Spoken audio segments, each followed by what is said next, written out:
बुलेटिनच्या सुरुवातीला महत्त्वाची बातमी समोर येते। बारामतीत कृत्रिम बुद्धिमत्ता केंद्राचं उद्घाटन करण्यात आलंय। उद्घाटनाच्या तयारीचा शरद पवारांनी आढावा घेतलाय। प्रसिद्ध उद्योगपती गौतम अदानी या उद्घाटनाला उपस्थित असतील। अदानींच्या स्वागताची सध्या तयारी सुरू आहे।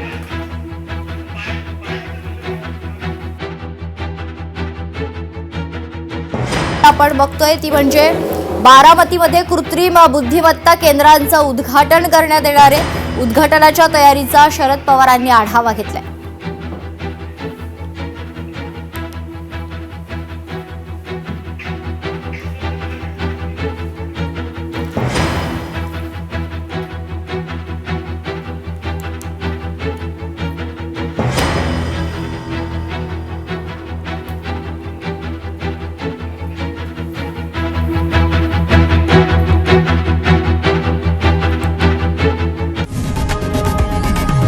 लोकशाही मराठी ऐका, पहा, जागरूक रहा।